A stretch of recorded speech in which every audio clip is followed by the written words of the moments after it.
तो चलिए ठीक है, आज हम लोग महत्वपूर्ण अनुच्छेद देखेंगे जो परीक्षा की दृष्टि से काफ़ी इम्पोर्टेंट है। तो शुरू किया जाए। तो देखिए, इसमें तो जो कुल अनुच्छेद है, पहले आपको बगल में मैं बता दूं कि कुल अनुच्छेद जो है आपका, कुल अनुच्छेद 395 है, ठीक है। और भाग इसमें जो है, भाग वो 22 है। अनुसूची भी होता है, अनुसूची जो कुल 12 है। ये वर्तमान समय में है, वर्तमान समय में, ठीक ना। हमें जो है पढ़ना है महत्वपूर्ण अनुच्छेद, भाग भी पढ़ना है और अनुसूची भी पढ़ना है। तो सबसे पहले भाग एक अनुच्छेद 1 से 4 शुरू करेंगे, ठीक है। तो सबसे पहले अनुच्छेद 1 आता है। अनुच्छेद 1 में क्या है, यहाँ लिखा भी है और समझेंगे कि क्या होता है, ठीक है। तो अनुच्छेद 1 में राज्यों का संघ अर्थात इंडिया जो कि भारत है। ऐसा क्यों? ऐसा ये इसलिए है क्योंकि संविधान जब बना तो संविधान बनाने वाले मतभेद था कि भारत का नाम इंडिया रखा जाए या भारत रखा जाए, तो दोनों लोग पक्ष में थे। तो इंडिया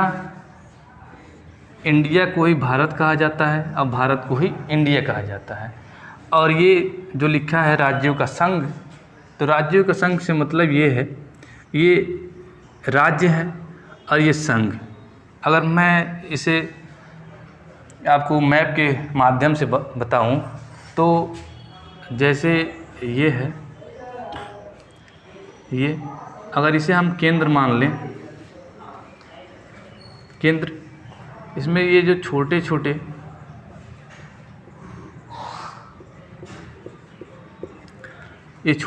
जो आपको दिख रहे हैं, ये राज्य है।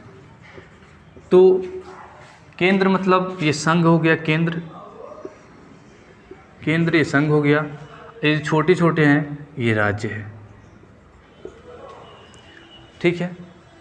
और एक बात और है, राज्यों का संघ, ये संघ का जो अंग्रेजी होता है फेडरेशन होता है और यूनियन भी होता है।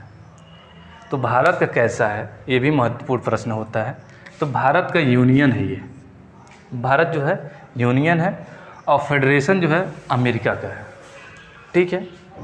तो उम्मीद है कि पहला आपको समझ में आया होगा, ठीक है। अब दूसरा देखते हैं, ठीक है। दूसरा देखते हैं। दूसरे अनुच्छेद में कहा गया है नए राज्यों का प्रवेश। नए राज्यों का प्रवेश से मतलब क्या है? ये मतलब ये है कि भारत में जितने भी राज्य हैं, भारत के अंदर जितने भी राज्य हैं, ये नए राज्यों के प्रवेश के अंदर नहीं आएगा। ये भारत से अलग, जैसे नेपाल है, नेपाल का कोई ज़िला मिल जाए, ठीक है, नेपाल का ज़िला, बांग्लादेश का या फिर कोई अलग देश अगर मिल रहा है तो इसे कहेंगे नए राज्यों का प्रवेश। जैसे सिक्किम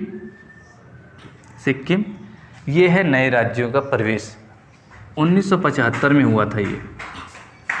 उस समय भारत के अंदर नहीं था, ये भारत में विलय किया गया है।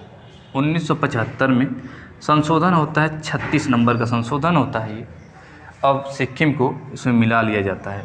इसके अलावा इसमें और एक चीज़ मिलता है जो यहाँ लिखते हैं हम, पश्चिम बंगाल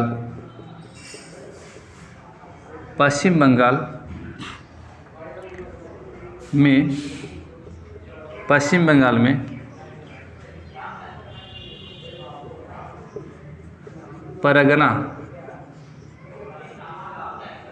परगना जिला ये मिला लिया जाता है। पश्चिम बंगाल में परगना जिला को मिला लिया जाता है। ये परगना जिला जो रहता है, ये जो है पहले बांग्लादेश का एक हिस्सा था, ठीक है। तो नए राज्यों का प्रवेश से मतलब ये है जो भारत के राज्य होंगे इनका प्रवेश नहीं, ये अलग होंगे, जो भारत से अलग होंगे। नेपाल का जैसे मान लीजिए कोई छोटा सा हिस्सा, या फिर बांग्लादेश का या पाकिस्तान का भी हो सकता है, तो उसे कहेंगे नए राज्यों का परिवेश। ठीक है, अब तीसरा देखते हैं। तीसरा यहाँ भी वही लिखा है, नए राज्यों का निर्माण एवं सीमाओं में परिवर्तन। तो इसका मतलब ये है, नए राज्यों का निर्माण और सीमाओं में परिवर्तन से मतलब ये है कि भारत के अंदर सीमाओं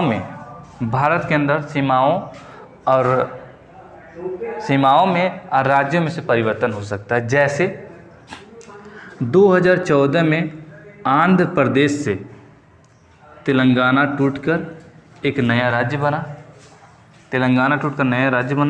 तो नए राज्यों का निर्माण, इसे कहेंगे निर्माण। आंध्र प्रदेश से तेलंगाना बना, इसे कहेंगे निर्माण। ठीक है, और एक और लेंगे उदाहरण, जैसे सीमाओं में परिवर्तन से मतलब ये है, जम्मू कश्मीर एक राज्य था जो इस समय आपका ये 2 हिस्सों में बट गया। एक लद्दाख हो गया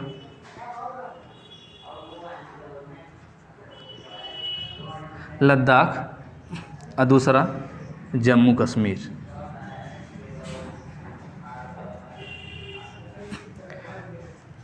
ये है सीमाओं में परिवर्तन। लद्दाख और जम्मू कश्मीर सीमाओं में परिवर्तन, आंध्र प्रदेश से तेलंगाना जो है आपका नए राज्यों का निर्माण होता है। अब है अनुच्छेद चौथा। अनुच्छेद चौथे में क्या कहा गया है? अनुच्छेद 2 और 3 में किया गया संशोधन अनुच्छेद 368 से बाहर रखा जाएगा, क्योंकि जितने भी संशोधन होते हैं 368 के तहत ही होते हैं।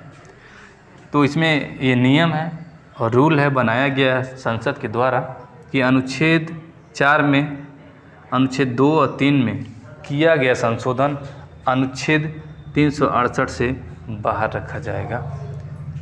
उम्मीद है कि समझ में आया होगा।